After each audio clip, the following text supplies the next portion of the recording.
ভাই বললেন content monetization আমরা সবাই পাবো, কিভাবে পাবো আসুন দিলাইবার কাছ থেকে জেনে আসি। সেটা পেজ হোক বা প্রোফাইল হোক, কিন্তু এই কন্টেন্ট মনিটাইজেশন দিয়ে আপনি আসলে আপনার কতটুকু ফায়দা হবে, মানে কন্টেন্ট মনিটাইজেশন দিয়ে আপনি আদৌ কি কিছু করতে পারবেন কিনা, ইনকাম করতে পারবেন কিনা, সেটা হচ্ছে একটা বিষয়। এবং এই কন্টেন্ট মনিটাইজেশনের জন্য যারা নতুন তাদের কি ধরনের সুযোগ থাকতে পারে অথবা তাদের কি ধরনের অসুবিধা থাকতে পারে, এবং যারা আমাদের মতো দীর্ঘদিন যাবত ভিডিও বানাইতেছে তাদের কি ধরনের অসুবিধা হইতে পারে বা কী ধরনের সুবিধা হইতে পারে। তো এই জিনিসটা আমি ক্লিয়ার করব। ক্লিয়ার করার জন্য আমি আপনাকে একটা স্ক্রিন দেখাই, যেটা হচ্ছে আমি কন্টেন্ট মনিটাইজেশন পাওয়ার পরে আমার সাথে কি ঘটতেছে। এটা দেখলে অনেকটা ধারণা বুঝে যাবেন, বাকিটা আমি ক্লিয়ার করে দিচ্ছি।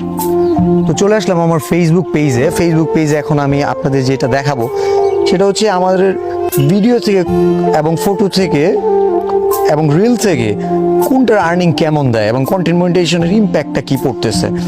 সো এখানে আপনারা দেখতে পারতেছেন আমি আসলে আমার খুঁজে পেয়েছি। এই যে একটা পিকচার, এইটা রিসেন্টলি ভালো হিট করছে, 1.4 মিলিয়ন মানুষের কাছে পৌঁছাইছে এবং এখান থেকে আমি $29 পেয়েছি। এখানে $5 অবশ্যই স্টার ছিল, তার মানে 1.4 মিলিয়নে আমি $24 পেয়েছি। সো এই $24 কি জাস্ট একটা পিকচার থেকে, যেটা কন্টেন্ট মনিটাইজেশন না হলে আমি পাইতাম না। সো এইটা যদি আপনি কন্টেন্ট মনিটাইজেশন পান বা ভবিষ্যতে পাবেন, তখন আপনার সাথে এমন হবে যদি রিচটা এই জায়গায় গিয়ে দাঁড়ায়। আরেকটা ভিডিও দেখেন 1.4 মিলিয়ন ভিউজ, এইখান থেকে আমাকে যে ডলারটা দিয়েছে আর $10 হচ্ছে $11 হচ্ছে স্টার, তার মানে আমি যদি এটা বাদ দিই ওইটার সমানই হয়ে যাচ্ছে।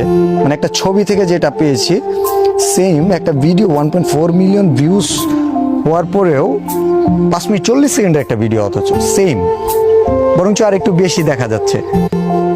আর এখানে আর একটু যাই আমি স্ক্রিনে, সেটা হচ্ছে এই যে লাস্ট একটা রিলস ছিল 2.8 মিলিয়ন ভিউজ, যেখানে আমার $38 দিয়েছে।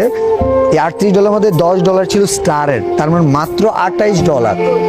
এই $28 আমাকে দিল 2.8 মিলিয়ন ভিউজে। তার মানে হচ্ছে একটা রিল থেকে যে ইনকাম হচ্ছে, একটা লং ভিডিও থেকে সেই ইনকাম হচ্ছে, এবং একটা ফটো যদি সেই পরিমাণ রিচ করে ভিউজ হয় সেম ইনকামই দিচ্ছে। কিন্তু একটা ফটোর জন্য যে পরিশ্রম একটা রিলসের জন্য তার চেয়ে বেশি, অনেক বেশি, এবং একটা লং ভিডিও একটা রিলসের কয়েক গুণ বেশি পরিশ্রম করতে হয়। হ্যাঁ, শব্দ করতেছে। তো এই যে 3টা ফরম্যাটের সেম অ্যামাউন্ট যদি দেয়, এখানে আসলে ক্ষতিগ্রস্ত হবে কারা বা লাভবানই হবে কারা?